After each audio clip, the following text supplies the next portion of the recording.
Hello everyone, this is Ranjan Kumar Kalindi. तो आज की क्लास में हम लोग देखने वाले हैं मिक्स क्वेश्चंस रीजनिंग के। तो इसी पैटर्न पर ही आपको जो आने वाली आपकी एग्ज़ाम है इसमें आपको क्वेश्चन देखने को मिलेंगे। किस तरह के होते हैं और कैसे हम इसे सॉल्व करेंगे आसानी से, वो सारा कुछ आज हम लोग देखेंगे। तो चलो शुरू करते हैं। फॉर PDF एंड अपडेट्स आप हमारा टेलीग्राम चैनल ज्वाइन कर सकते हैं। इसका लिंक आपको नीचे डिस्क्रिप्शन बॉक्स पे मिल जाएगा। और या तो आप हार्डवर्क लिमिटेड ये टेलीग्राम चैनल पे सर्च करना, ये आपको मिल जाएगा। वहाँ से जाकर आप इसे ज्वाइन कर लेना। इस पर आपको PDF notes and previous year के क्वेश्चन सारे कुछ अवेलेबल करा दिए जाते हैं। चलो, क्या था 17 नंबर, ये मैंने कल ही आप लोगों को दिया था इसे सॉल्व करने के लिए। आई होप आप लोगों में से बहुत कोई ने इसे सॉल्व किया होगा, पर आपने कुछ कमेंट नहीं किया। इतना भी क्या कंजूसी करना है यार, थोड़ा सेशन को लाइक क्या करो, कमेंट किया करो, ताकि हम लोग थोड़ा मोटिवेट रह सके। हमारे वीडियोस की व्यूज़ की कंडीशन देख के आपको तो ये पता चल ही जाता होगा कि that we are not getting any kind of benefit here, but we are still doing hard work here. तो थोड़ा सा सपोर्ट शो करो यार, कमेंट किया करो, लाइक किया करो, वीडियो को शेयर करा करो, ताकि हमें भी मोटिवेशन मिलती रहे वीडियो को कंटिन्यू रखने में। ठीक है, चलो ठीक है। तो क्या है, क्वेश्चन क्या दे रखा हुआ है देखो। क्या है, डायरेक्शन से क्वेश्चन पूछा गया है।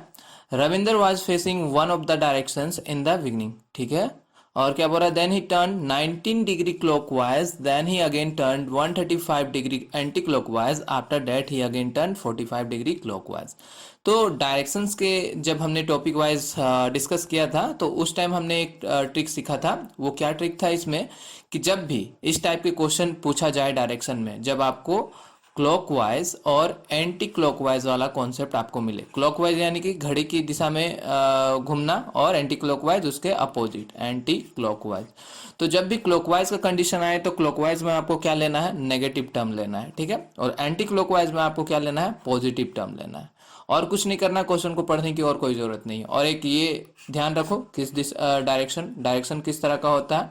यहाँ पर हो गया नॉर्थ, यहाँ पर हो गया साउथ, यहाँ पर हो गया ईस्ट, यहाँ पर हो गया वेस्ट। ठीक है, ये हो गया। तो अब क्या बोल रखा हुआ है कि रविंदर जो है, रविंदर क्या कर रहा है, प्रारंभ में किसी एक दिशा के ओर सम्मुख खड़ा है। कौन सा दिशा में हमें पता नहीं है। ठीक है, तो यही शायद हमें पता करना है कि यदि रविंदर पूरब दिशा की ओर सम्मुख है, तब वह अपने पहले किस दिशा, मतलब वह पहले किस दिशा में था। मतलब जो अभी ये पूरा कंडीशन होने के बाद 90 degree anti clockwise, 135 degree anti clockwise and 45 degree clockwise के बाद वो कहाँ है, वो अभी है पूरब दिशा में, इस तरफ फेस करके खड़ा हुआ है, ईस्ट की तरफ फेस करके खड़ा हुआ है। ठीक है, तो अब आपसे क्या पूछा जा रहा है, अब आपसे पूछा जा रहा है कि स्टार्टिंग में वो किस साइड वो खड़ा था, किस तरफ उसका फेस था, किस दिशा में उसका फेस था, ये पूछा जा रहा है। तो कुछ नहीं करना आपको, सिंपली ट्रिक अप्लाई करते हैं। क्या है, anti clockwise 90 degree anti clockwise, anti clockwise कहने का मतलब क्या, प्लस, प्लस कितना, प्लस 90। ठीक है, अगेन उसके बाद क्या बोला गया है, 135 डिग्री एंटी क्लॉकवाइज। ठीक है, 135 degree anti clockwise, again anti clockwise means plus 135 degree. उसके बाद क्या बोल रहा है, 45 degree clockwise, 45 degree clockwise, clockwise means minus लगाना है 45। बस इसे सॉल्व करो। इसे सॉल्व करते हैं तो क्या हो जाएगा, 225 माइनस 45 हो जाएगा, यानी कि डेट इज इक्वल टू ये आ जा रहा है हमारा 180 डिग्री। 180 डिग्री आ जा रहा है। तो ये अभी कहाँ है, मतलब सारा कैलकुलेशन करने के बाद ये है अभी ईस्ट की तरफ, ईस्ट की तरफ है। तो अभी क्या आया, ये हमारा किस में आ रहा है, प्लस में आ रहा है। प्लस कहने का मतलब क्या हो गया, एंटी क्लॉकवाइज। तो यहां से कुछ मत करो, यहां से बस इसे एंटी क्लॉकवाइज मतलब कि इस डायरेक्शन में इसे 180 डिग्री शिफ्ट कर दो। 180 डिग्री किस तरह से एंगल बनेगा, इस तरह से बनेगा 180 डिग्री का, मतलब कि यहाँ पर, यहाँ कहने का मतलब ये कौन सा हो गया, वेस्ट। यानी कि स्टार्टिंग में वो यहाँ पर वो रहा होगा, तब ना 180 डिग्री इतना सा वो टर्न किया तो यहाँ पर ईस्ट पे पहुंच गया। तो स्टार्टिंग में वो कहाँ पर हुआ होगा, वेस्ट में, यानी कि पश्चिम में। ऑप्शन बी यहाँ से बिल्कुल करेक्ट होता है। ठीक है, आप लोगों में से जिसने सॉल्व किया होगा वो अच्छी बात है। तो और जिसने नहीं सॉल्व किया, देखो इस तरह से सॉल्व होता है। ठीक है, आगे देखो। और मेरे साथ साथ क्वेश्चन को सॉल्व करते रहना, और नीचे जाके कमेंट करना लास्ट में कि कितना आप लोगों ने करेक्ट किया हुआ है। तो मिसिंग टर्म से आ गया हमारा सवाल, फिर से अगेन मिसिंग टर्म पूछा गया है, अल्फाबेट है। तो इसमें क्या करना है देखो, अब इसमें तो ABCD वाला कुछ कार्यक्रम हो नहीं रहा है, इसमें हो क्या रहा है ये देखो पहले, क्योंकि सारा कुछ वही चीज है। जैसे PARTH, यहाँ पर भी आपको PARTI दिख रहा है, चलो ठीक है, एक हट गया। उसके बाद PQAR, अच्छा अच्छा अच्छा, चलो हो क्या रहा है देखो, इसमें हो क्या रहा है देखो।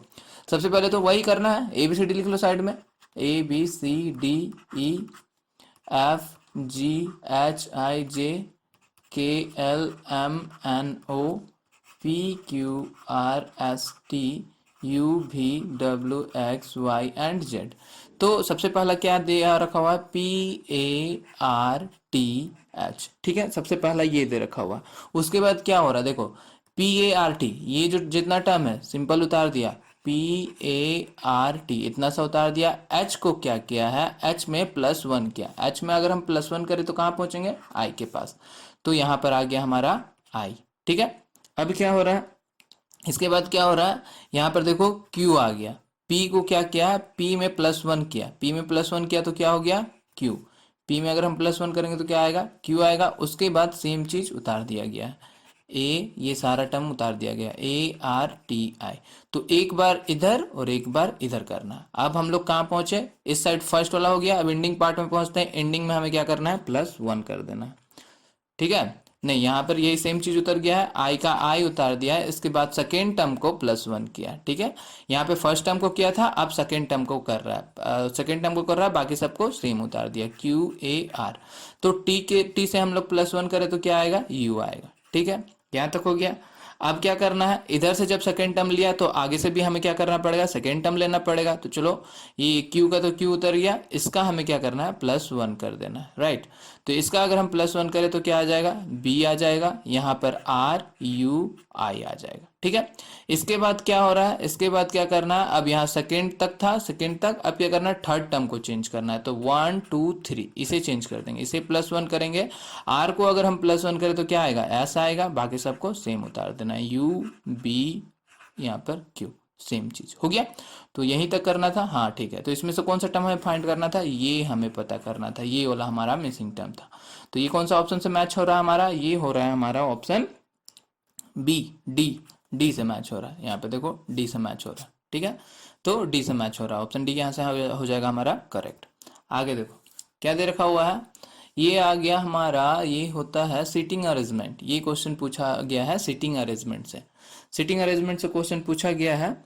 तो देखो क्या, जैसे जैसे बोला है उस तरीका से हम लोग बढ़ते जाते हैं कि 5 मित्र अप्रिता, नारायणी, वैशाली, आम्रपाली और चित्रा कक्षा में अध्यापक की ओर सम्मुख एक पंक्ति में बैठे हुए हैं। एक ऐसे करके पंक्ति बना लो, ये हो गया एक पंक्ति, ठीक है।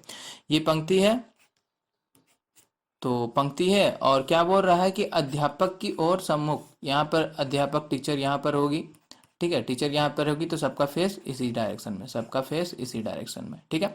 तो सबका फेस इसी डायरेक्शन में ये बैठा हुआ है, तो सबका ये लेफ्ट साइड होगा और सबका ये राइट हैंड होगा, मतलब राइट साइड होगा, ये बायां और ये दायां, ठीक है।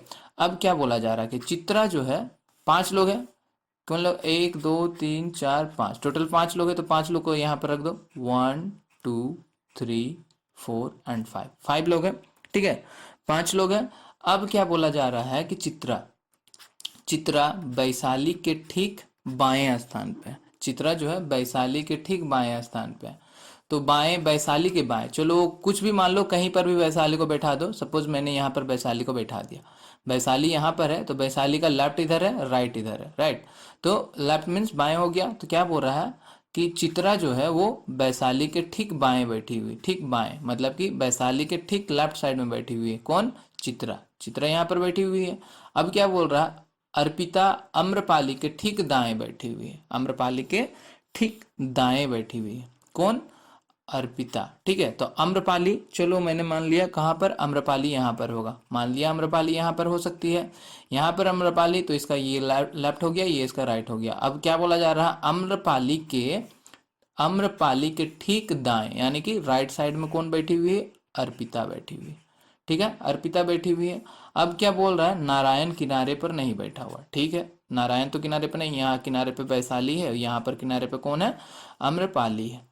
तो नारायण किनारे पे नहीं बैठा हुआ है, तो मध्य में कौन बैठा हुआ, देखो ये सीक्वेंस तो एकदम टोटल अच्छा से हो गया, बस बीच वाला चीज खाली है, बीच में कौन है, बीच में नारायण होगा। तो ये हमारा क्या हो गया, नारायण कहाँ पर होगा, नारायण जो है एकदम बीच में बैठा हुआ। और यही पूछा गया ना, मध्य में कौन बैठा हुआ, मध्य में कौन बैठा हुआ, नारायण, ऑप्शन ए, ठीक है। ये डायग्राम आपको 2 से 3 बार भी बनाना पड़ सकता है। ये तो एक बार में बन गया, जैसे आप एज्यूम करोगे उस तरह से आपको चेंज करना पड़ सकता है। हो गया, अगले सवाल पे चलते हैं। अब क्या है, देखो यहाँ पर क्या आ गया, रिलेशनशिप बताना है। तो रिलेशनशिप बताना है, इसमें क्या बोल रहा है, देखो ये इक्वेशन दिया हुआ, सबसे पहला तो ये इक्वेशन उतार लो। ये इक्वेशन हो गया हमारा W plus Z divided by P divided by R and into T minus Q, ये दे रखा हुआ है। अब हमें क्या करना है, हमें ये सारा कंडीशन दे रखा हुआ रहता है, इसमें 4 कंडीशन दे रखा होता है कि किसका क्या चीज रिलेशन है, किसका क्या रिलेशन है, ठीक है। तो एक चीज, थोड़ा कॉमन चीज ये रिलेशनशिप में आप लोग ध्यान रखना, वो क्या है, जब भी आपको कोई मेल को डिनोट करना हो, जब कोई आप पुरुष को या लड़का को या मेल को डिनोट कर रहे हो, तो आपको क्या करना है, हमेशा याद रखना, कुछ भी एक सिंबल मान लो तो स्क्वायर से उसको डिनोट करेंगे, ठीक है। और फीमेल की बात आए तो फीमेल को क्या करना, सर्कल कर देना, फीमेल को, ठीक है। फीमेल आए तो उसको सर्कल कर देना। और ये हो गया, कोई कपल आए तो उसको इस तरह से बना देना, कपल के लिए डबल एरो, ठीक है। कपल यानी कि शादीशुदा लोग जो मिले वो। और कोई सिबलिंग आए यानी कि भाई बहन, उसको बस इस तरह से एक लाइन से डिनोट कर देना। ये कुछ नोटेशन है, आप खुद से भी अपना नोटेशन दे सकते हो, और या तो इसे मान लेना। अब देखो, अब क्या है, डायग्राम बनाने में थोड़ी आसानी होगी, इसलिए इन नोटेशनों को थोड़ा सा ध्यान में रखना। पहला क्या दे रखा हुआ, W plus Z, W plus Z, W plus Z, तो W प्लस जेड करने का मतलब क्या, A plus B. A plus B का अर्थ क्या है, A B की पत्नी है। क्या बोल रहा है, A जो है B की पत्नी, यानी कि यहाँ पे तुम W लगा दो, यहाँ पे Z लगा दो, तो यहाँ क्या कहा जा रहा है कि W Z की पत्नी, W Z की पत्नी है, राइट। तो W जो है वो क्या है, Z की पत्नी है। W फीमेल हो गई क्योंकि वो पत्नी है किसकी, जेड की। जेड जो है वो हस्बैंड हो गया, मतलब ये दोनों क्या है, ये दोनों एक कपल, ये हो गया, हो गया। और यहाँ पे हो गया। अब क्या बोला जा रहा है, अगला अगला आते हैं, उसमें क्या बोला रहा है, जेड और पी का कॉम्बिनेशन। देखो अब जेड और पी में क्या बोल रहा है, जेड और पी डिवाइड की बात आ रही है। तो डिवाइड का मतलब क्या है, ए डिवाइड बी का अर्थ क्या है, ए बी का पिता है। मतलब कि यहाँ पर तुम जेड लगा दो, यहाँ पर पी लगा दो, तो यहाँ पे क्या बोला जा रहा है, जेड पी का पिता है। जेड किसका पिता है, जेड जो है ये पिता है किसका, ये पिता है पी का, ठीक है। पी का पिता है, पी भी मेल होगा ही, पी का क्या है, पिता है, हो गया। ये है जो पिता है, पी का पिता है, राइट। यहां तक हो गया। अब आगे क्या बोला जा रहा है, अब आगे बोला जा रहा है, अब आते हैं तीसरा वाला में, फिर से डिवाइड वाला आ गया। अब यहाँ पर क्या करना है आपको, पी और आर लगा देना है, पी और आर लगा देना है, यानी कि P, P is the father of B, right. P जो है वो आर का पिता है। पी किसका है, पी आर का पिता है, मतलब कि पी भी किसी का पिता है। किसका पिता है, पी, पी जो है वो आर का पिता है, आर का पिता है, ठीक है। अच्छा, अभी हमें ये नहीं पता है कि ये क्या है, पुरुष है, आई मीन मेल है कि फीमेल है, ये हमें नहीं दिया हुआ है, ठीक है। तो इसको हटा दो अभी। तो क्या बोला जा रहा है कि पी जो है वो आर का पिता है, ठीक है। ये भी क्या है, पिता है, पिता है। तो ये तो पता चल गया ये पुरुष है, आई मीन मेल है, इसलिए मैंने पहले ही स्क्वायर कर दिया था। चलो, हो गया। अब क्या है, यहाँ तक हो गया। अब आर और आर इंटू टी पे आते हैं। आर इंटू टी का मतलब क्या हो गया, यहाँ पे आर रख दो, यहाँ पे टी। तो क्या बोला जा रहा है, आर जो है वो टी की बहन है। आर जो है टी की बहन है, किसकी बहन है, टी की बहन है। आर बहन है, बहन मीन्स ये फीमेल हो जाएगी क्योंकि ये बहन है। किसकी बहन है, आर जो है वो टी की बहन है। टी की बहन है मतलब ये भाई होगा, ठीक है। तो टी की बहन है, ये सिबलिंग है दोनों, तो सिंगल लाइन कर दिए, हो गया।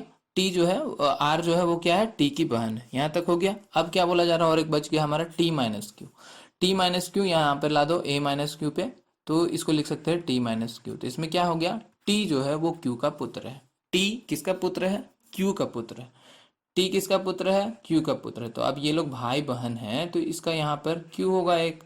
क्यू कौन होगी, एक माता होगी, उसका पुत्र है, ये डिनोट कर रहा है, ठीक है। क्यू कौन होगी, इसकी माता होगी, और उसका पुत्र होगा टी, राइट। टी होगा उसका पुत्र, हो गया। तो अब क्यू यहाँ पर है, तो ये दोनों जरूर हस्बैंड वाइफ रहे होंगे, राइट, हस्बैंड वाइफ रहे होंगे। यहाँ तक हो गया। तो अब देखो, और एक चीज इसमें ये आप ध्यान रखना कि जनरेशन जो होता है, जैसे कि ये देखो, ये दादा दादी हो गए, यहाँ पर माता पिता आ रहे और फिर भाई बहन आ रहे, तो ये जो जनरेशन होता है वो एक ही लाइन में रहना चाहिए। ठीक है, सेम एज वाले लोग को ऐसे लाइन बाय लाइन रखने से सॉल्यूशन करने में इजी पड़ती है। तो अब क्या पूछा गया हमें कि how is W related to Q।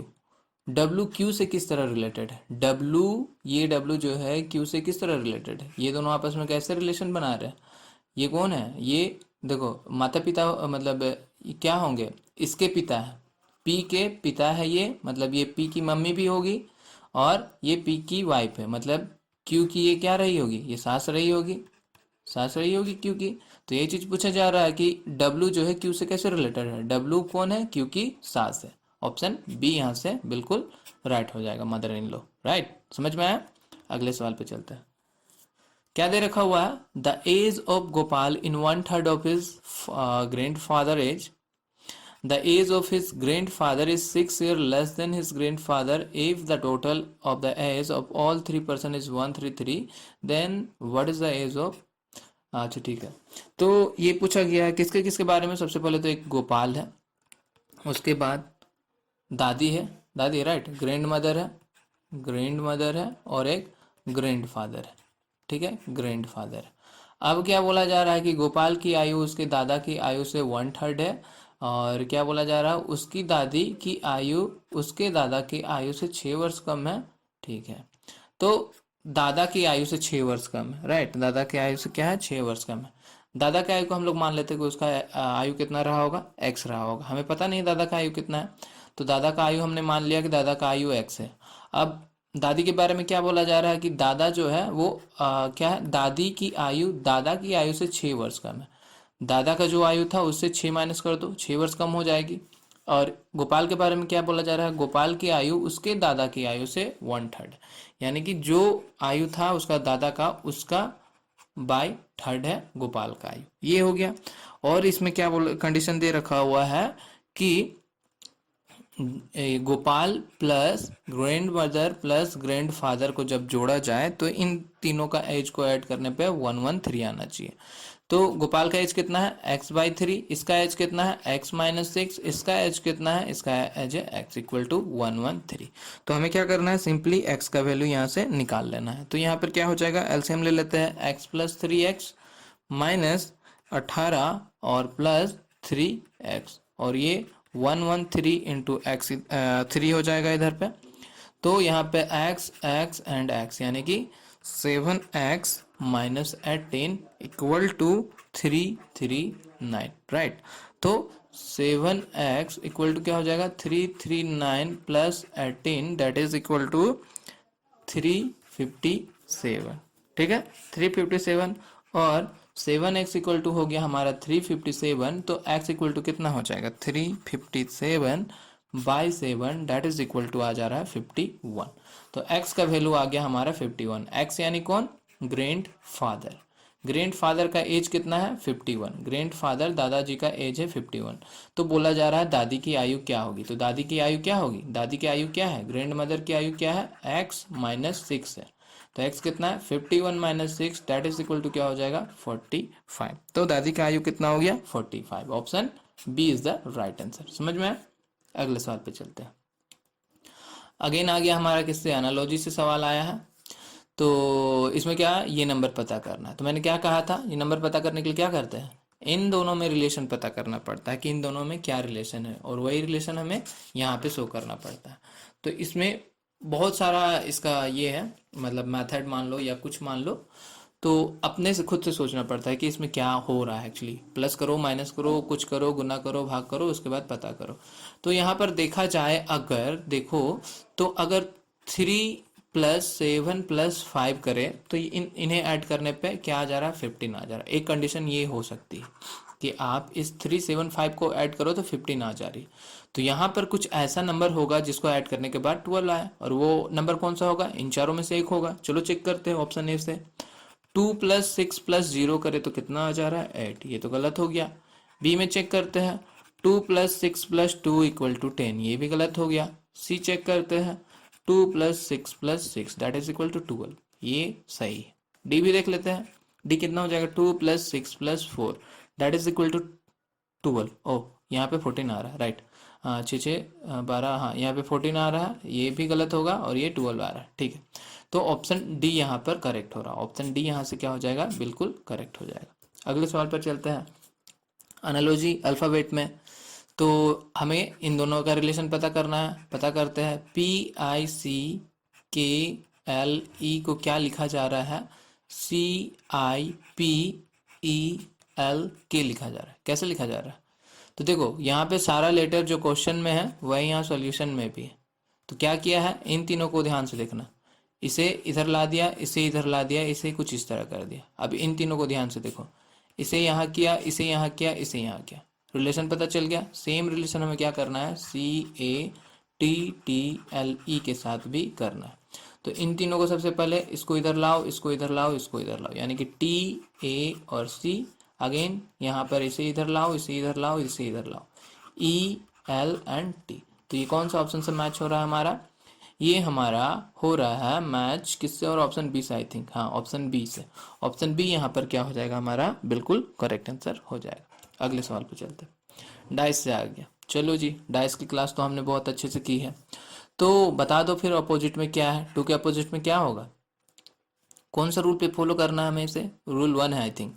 तो यहाँ पर कॉमन चीज आपको क्या दिख रहा है, 4 आपको एक कॉमन टर्म दिख रहा है, बस 4 से आपको क्या करना है, क्लॉकवाइज घुमा दो, क्लॉकवाइज यहाँ पे घुमा दो, हो गया। तो 4 यहाँ पर है, 4 के अपोजिट में क्या होगा, यहाँ पे 4 है, 4 के अपोजिट में क्या आ रहा है, 4 आ रहा है। फिर आगे बढ़े, यहाँ ये घड़ी को आगे बढ़ाओ, 4 से कहाँ पहुंचे, 5 में, 5 में पहुंचे। 5 के अपोजिट में क्या आ रहा है, यहाँ से भी आगे बढ़ो, क्या मिला, 1 मिला, 5 के अपोजिट में 1 है। उसके बाद चलो आगे बढ़ो, फिर से 6 मिला, तो 6 के अपोजिट में हमें क्या मिल रहा है, यहाँ से आगे बढ़े तो 3 मिल रहा है, 6 के अपोजिट में 3 हो गया।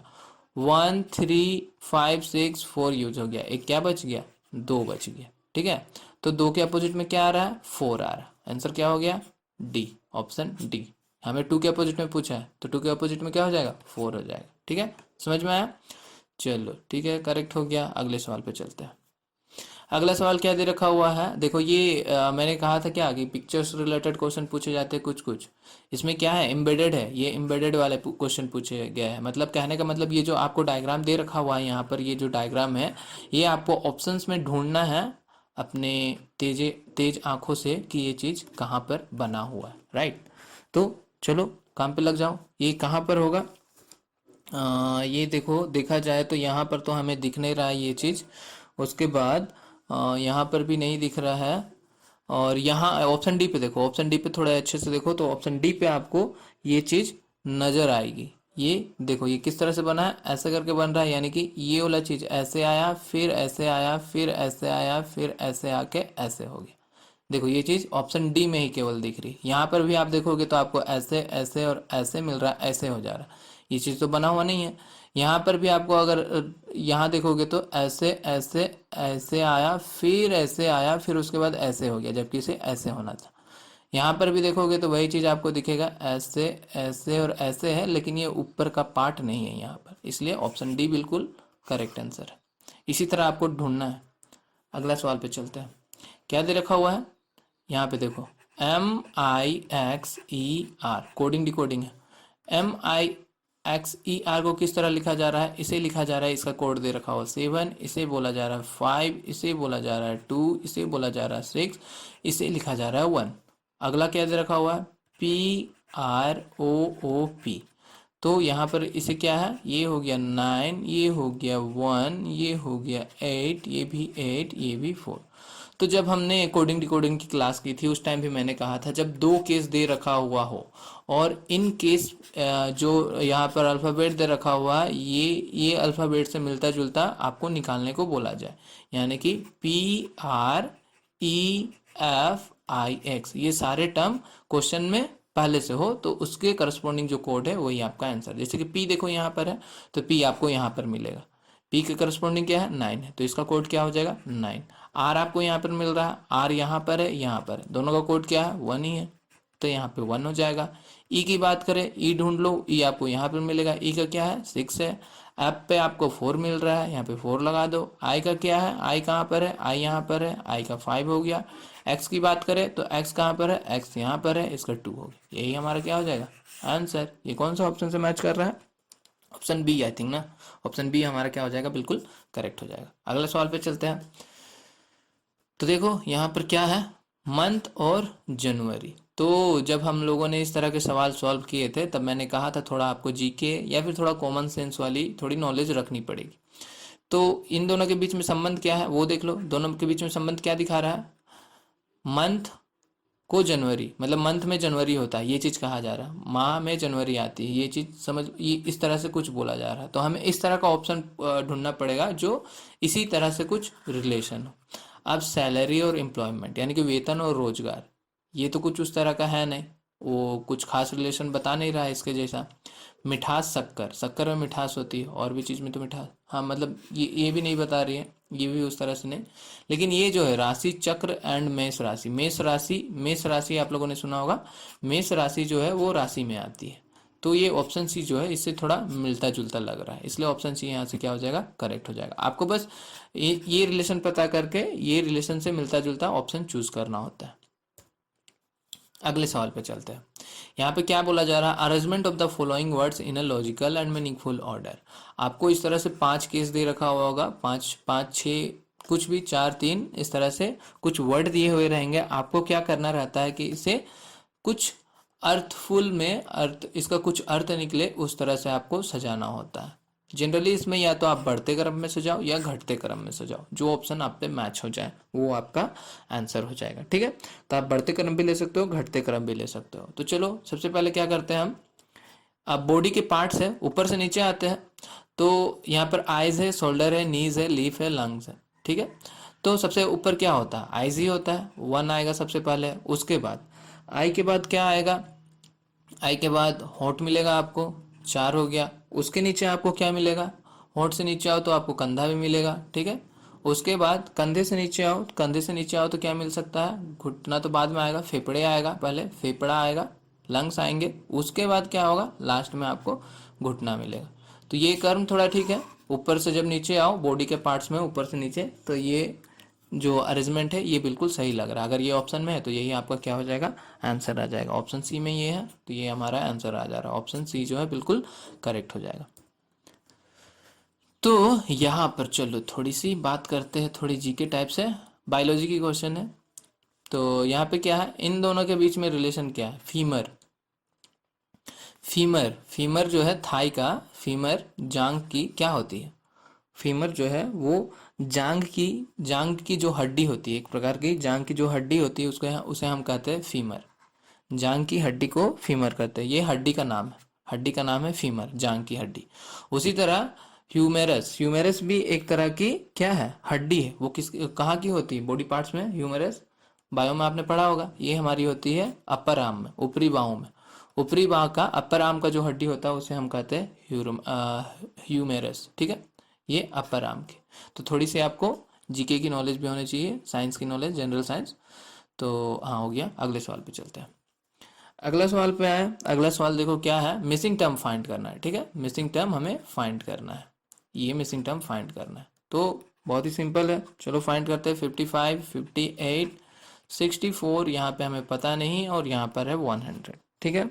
तो क्या था हमारा फाइंड करने का तरीका, क्या था, इन दोनों के बीच में गैप फाइंड करना है। तो गैप फाइंड करो, क्या हो जाएगा 3, यहाँ पे फाइंड करो, यहाँ पर क्या हो जा रहा है 6, यहाँ पर क्या होगा पता नहीं, यहाँ पर क्या होगा वो पता नहीं। तो इसमें देखो इन दोनों के बीच से ही हमें पता करना पड़ेगा। तो या तो आप क्या करो, इसमें क्या हो रहा है, 3 का टेबल यूज कर सकते हो, 3, उसके बाद 3 इंटू 2 6, उसके बाद 3 इंटू 3 9। अगर 9 करोगे, ठीक है 9, तो यहाँ पर क्या आ जाएगा 3 इंटू 4 12, ठीक है। अगर 9 करते हो तो 64 में अगर आप 9 ऐड करो, 64 में अगर आप क्या करो 9 ऐड करो, तो जनरली क्या हो जाएगा, 4 इधर हो गया तुम्हारा 9, 1 2 3 4 13, यानी कि यहाँ पर आपका आएगा 73। तो अगर आप 73 में अगर 12 ऐड करो तो क्या हो जाएगा 7 1 8। तो ये तो 100 आ नहीं रहा है, इसलिए ये वाला चीज़ यहाँ पर होगा नहीं। तो क्या होना चाहिए, एक चीज़ आप ये भी देख सकते हो कि 3 में अगर हम मल्टीप्लाई कर रहे हैं 2, 3 into 2 that is equal to 6, और अगर हम 6 में भी मल्टीप्लाई कर दे 2, तो 6 इंटू 2 12। तो 6 इंटू 2 हो गया 12। अब क्या करो 64 में अगर हम 12 को ऐड करें, 64 में अगर हम 12 को ऐड करें तो क्या होगा, 64 में अगर हम 12 को ऐड कर दे तो यहाँ पर आ जा रहा है 76।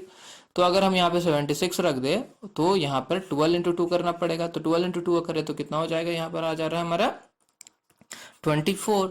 तो अगर 76 में 24 ऐड किया जाए, 76 में अगर 24 ऐड किया जाए तो क्या 100 आएगा, बिल्कुल आ रहा है। तो ये हमारा क्या हो जा रहा है, बिल्कुल करेक्ट हो रहा है। तो 76 यहाँ पे आएगा मिसिंग टर्म, ऑप्शन बी यहाँ से बिल्कुल करेक्ट हो जाता है। अगले सवाल पे चलते हैं। तो इस तरह के सवाल में आपको क्या करना पड़ता है, ये आपको पता करना पड़ता है। इस फिगर से जो क्वेश्चन पूछा जाए वो पता करना पड़ता है। इस फिगर में आपको सारा कंडीशन दिया हुआ रहेगा कि ये सर्कल क्या है, रेक्टेंगल क्या है, ट्रायंगल क्या है, वो क्या है, वो दिया हुआ रहेगा। जैसे कि देखो क्या बोल रहा है, वृत्त जो है वो पीएचडी के छात्रों को दर्शाता है। ये जो वृत्त है मतलब सर्कल जो है, सर्कल के अंदर जितने लोग हैं वो लोग कौन है, पीएचडी होल्डर वाले लोग हैं। अब क्या बोला जा रहा है कि त्रिभुज विज्ञान के छात्रों को दर्शाता है। त्रिभुज का है यानी कि ट्रायंगल, ट्रायंगल के अंदर जो है, ट्रायंगल के अंदर जितने लोग भी आ रहे हैं वो कौन है, वो है साइंस के स्टूडेंट। अब क्या बोला जा रहा है, आयत यानी कि रेक्टेंगल। रेक्टेंगल में क्या बोला जा रहा है कि रेक्टेंगल में लड़की, रेक्टेंगल में जो है वो लड़कियां है। अब क्या बोल रहा है तुमको क्वेश्चन में, कितनी लड़कियां पीएचडी छात्र है, कितनी लड़कियां पीएचडी छात्र है। तो पीएचडी कौन है, पीएचडी तो वृत्त वाले हैं, वृत्त वाले लोग पीएचडी है। लेकिन पूछा क्या गया है, कितनी लड़कियां, लड़कियां कौन है, लड़कियां है केवल रेक्टेंगल वाले, ठीक है, लड़कियां है केवल कौन, रेक्टेंगल वाले। लेकिन विज्ञान के छात्र नहीं, विज्ञान कौन है, विज्ञान के छात्र त्रिभुज वाले हैं। यहाँ पर विज्ञान वाले कौन है, त्रिभुज वाले।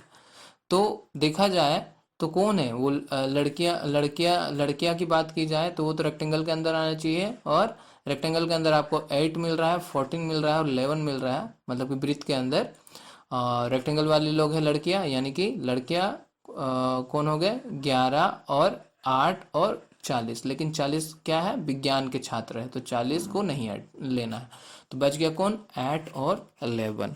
तो 11 और 8 को अगर जोड़ा जाए तो क्या आ जा रहा है, 19 आ जा रहा है। तो ऑप्शन बी यहाँ से क्या हो जाएगा, बिल्कुल करेक्ट हो जाएगा। 19 जो है वो 19 लड़कियां पीएचडी छात्र है, लेकिन वो साइंस की स्टूडेंट नहीं है। अगले सवाल पे चलते हैं। तो यहाँ पर देखो, यहाँ पे क्या किया जा रहा है, देखते हैं। CAMEL, ठीक है, इसे क्या लिखा जा रहा है, इसे लिखा जा रहा है AMELC। कैसे हुआ, इसे यहाँ शिफ्ट कर दिया गया, बाकी सबको इधर ला दिया गया, ठीक है। सेम वही फॉलो कर रहा है, ए को यहाँ पर लेके आओ और बाकी सबको इधर घुमा दो, राइट। मीन्स ए को इधर लेके आओ और उसके बाद क्या हो रहा है, सी यहाँ पर है, ठीक है, सी यहाँ पर है, उसके बाद AMEL हो गया और उसके बाद ए को सी को यहाँ पे लाया गया और बाकी टर्म को फिर लिखा गया। अच्छा अच्छा, यहाँ पर कुछ और हो रहा है, वो क्या हो रहा है, वो हो ये रहा है कि यहाँ पर सबसे पहले CAMEL, ठीक है, ये वाला टर्म को शिफ्ट किया और बाकी सबको इधर शिफ्ट कर दिया गया, बाकी सबको इधर शिफ्ट कर दिया गया। कहने का मतलब AMEL और इसे जो है यहाँ शिफ्ट कर दिया गया, C, राइट। ये वाला चीज़ बन गया। अब ये वाला चीज़ के लिए इसके बाद ये वाला टर्म आ रहा है, उसके लिए क्या किया गया है, ये वाला चीज़ को शिफ्ट कर दिया गया, MELC और ये A को इधर ला दिया गया। अगेन सेम चीज़ क्या करना है, अब हमें यहाँ पे क्या है, E है, यानी कि इन चारों टर्म को इधर लेके आना है, ELCA और इसे जो है इधर लेके आना है, M, ठीक है। यहाँ तक हो गया हमारा। अब नेक्स्ट टर्म देखते हैं, नेक्स्ट के लिए क्या करना पड़ेगा, ये चार को LCAM और ये E को क्या करेंगे हम लोग यहाँ पर लेके आएंगे, ठीक है। तभी देखो यहाँ पे ये हमारा मिसिंग टर्म मिल गया। अब देखो ये बनाते हैं, ये कैसे बनेगा, ये वाला चीज़ को इधर उठा के लाओ, CAME और ये वाला टर्म को यहाँ पर लेके आओ, बन गया ये वाला टर्म। तो हमारा मिसिंग कौन था, मिसिंग था ये वाला चीज़ मिसिंग था। ऑप्शन कौन सा है, ये ऑप्शन ए है आई थिंक। तो ए हो जाएगा हमारा करेक्ट आंसर, यहाँ से आ जाता है, ठीक है। अगले सवाल पे चलते हैं। तो अगला सवाल क्या कह रहा है, इसमें आपको क्या करना है, इसमें भी आपको क्या करना पड़ता है कि इन तीनों में जो रिलेशन है, इन तीनों में जो रिलेशन है वो रिलेशन इन ऑप्शन से मैच होना चाहिए। वो रिलेशन अगर हम अप्लाई करें तो यहाँ पर वो चीज़ मैच होना चाहिए। तो यहाँ पर ये चीज़ कैसे लिखा जा रहा है, 88, 56 और 72 में क्या रिलेशन है। तो थोड़ा देखो यहाँ पे लॉजिक ये है कि 88 प्लस 56 करें, इन दोनों को जोड़ा जाए तो क्या आ जा रहा है, 144 और 144 को अगर हम 2 से डिवाइड करें तब जाके 72 आ रहा है। तो ये रिलेशन हम अप्लाई कर सकते हैं। तो ये रिलेशन हमें क्या करना है, ऑप्शन से ढूंढना पड़ेगा। ऑप्शन ए में चलते हैं, तो 54 plus 52 that is equal to 106, और 106 को अगर हम 2 से डिवाइड करें तो ये आ जा रहा है 53, जबकि यहाँ पर क्या है 86, तो ये क्या हो जाएगा, गलत। बी पे आते हैं, क्या हो गया, 50 प्लस 20, 50 प्लस 20 इक्वल टू हो जाएगा हमारा 70, इक्वल टू 70/2 कर दे तो ये आ जा रहा है 35, ये भी गलत, क्या, क्योंकि यहाँ पर 60 है। सी पे आते हैं, तो यहाँ पे क्या है 76 plus 44 that is equal to क्या है 120, और 120 को अगर हम डिवाइड करें 2 से तो आ जा रहा है हमारा, क्या आ जाएगा, 60 आ जाएगा। ठीक है, ये चीज मैच हो रहा है, 76 और 44 को ऐड करके डिवाइड करो तो 60 आ जा रहा है। ऑप्शन सी यहाँ से बिल्कुल करेक्ट हो रहा है। ये सेम रिलेशन इसके रिलेशन में फॉलो आ रहा है। अगला सवाल, ठीक है, चलो आज के लिए ये सवाल मैं आप लोगों को दे रहा हूँ। आज इसे सॉल्व करके पक्का कमेंट में इसका आंसर देना, ठीक है। तो सेशन को लाइक, शेयर और सब्सक्राइब करना भूल गए हो तो कर देना।